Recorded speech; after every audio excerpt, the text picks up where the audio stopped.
ঝাড়ফুঁকের আড়ালে কোনো ব্যক্তি যদি জাদুগরি কাজ করে, এক কথায় জাদুকর ব্যক্তিদেরকে আপনি চিনবেন কিভাবে? সেই রকমই 9টি উপায়, 9টি লক্ষণ এমন আপনাদেরকে বলে দেব। এগুলো যদি কোনো তান্ত্রিক ওঝা কবিরাজদের মধ্যে আপনি দেখতে পেয়ে যান, আপনি নিশ্চিত হয়ে যাবেন যে ওই ব্যক্তিটা জাদুকর ব্যক্তি, মানুষদেরকে সে জাদু করে। সেই লক্ষণগুলো কি কি একটা একটা করে আপনাদেরকে আজ আমি এই ভিডিওতেই বলে দেব ইনশাআল্লাহ। ভিডিওটি খুবই ইনফরমেটিভ হতে চলেছে। এটি মনোযোগ সহকারে একটি বার যদি আপনি দেখে নিতে পারেন, আপনি কোনো ওঝা কবিরাজকে দেখেই আপনি বুঝে যেতে পারবেন, আপনি উপলব্ধি করে নিতে পারবেন যে ব্যক্তিটা জাদুকর ব্যক্তি আছে। চলুন সেই লক্ষণগুলো, সেই উপায়গুলো একটা একটা করে এখন আপনাদেরকে আমি বলে দিচ্ছি। আমি হারুন রশিদ, আপনারা দেখছেন হানাফি কেল্লা মিডিয়া। নাম্বার 1, সে লুকিয়ে লুকিয়ে বা প্রকাশ্যেই শয়তানের পূজা করবে, এক কথায় সে হবে মুশরিক ব্যক্তি।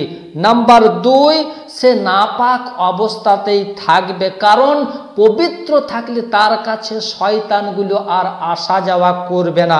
নাম্বার 3, তাদের কাছে রুহানি তদবির চিকিৎসার জন্য গেলে তারা শুয়োরের দাঁত, শুয়োরের রক্ত, শূকরের চুল, পশু পক্ষীদের হাড্ডি, রক্ত এবং নাপাক প্রাণীর গোশত দিয়ে তারা এই তদবির চিকিৎসা করতে আরম্ভ করে দেবে। তাদের কাছে কোরআন হাদিসের কোনো গন্ধ পাওয়া যাবে না। নাম্বার 4, সে মদ গাঁজা ভক্ষণকারী ব্যক্তি হবে এবং তাদের কাছে গেলে তাদের শরীর থেকে এক ধরনের চিমটানি চিমটানি দুর্গন্ধ বের হবে। নাম্বার 5, তাদের কাছে যাওয়া মাত্রই হৃদয়ের ভিতরে, মনের ভিতরে, বুকের ভিতরে একটা ভয়ের সঞ্চার হয়ে যাবে তাদের কাজ কারবার দেখে। এছাড়া আপনার মন বলবে যে এটা সেফ জায়গা নয়। নাম্বার 6, তাদের কাছে তদবির চিকিৎসা নিতে গেলে তারা আপনার কাছে থেকে চাইবে মেন্সের রক্ত লাগানো কাপড়, বীর্য লাগানো কাপড়, কাফনের কাপড় এবং তাবিজ দেওয়ার পরে আপনাকে বলে দেবে যে এই তাবিজটা নোংরা আবর্জনাযুক্ত জায়গাতে, যেখানে মানুষেরা পেচ্ছাপ করে, সেইখানে পুঁতে দেওয়ার জন্য আপনাকে বলবে। নাম্বার 7, তারা আপনাকে পুতুলের মধ্যে কিছু একটা করে দিয়ে আপনাকে বলবে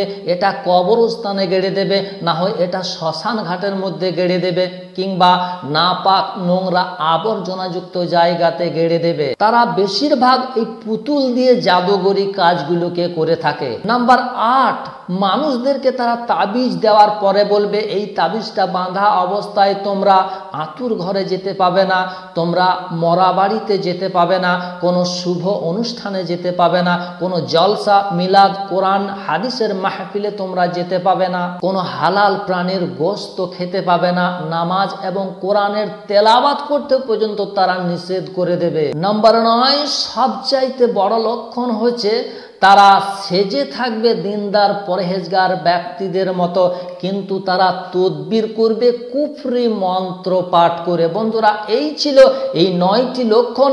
এই 9টি লক্ষণ কোনো ওঝা কবিরাজদের মধ্যে যদি আপনি দেখতে পেয়ে যান, আপনি নিশ্চিত হয়ে যাবেন যে ওই ব্যক্তিটা জাদুকর ব্যক্তি।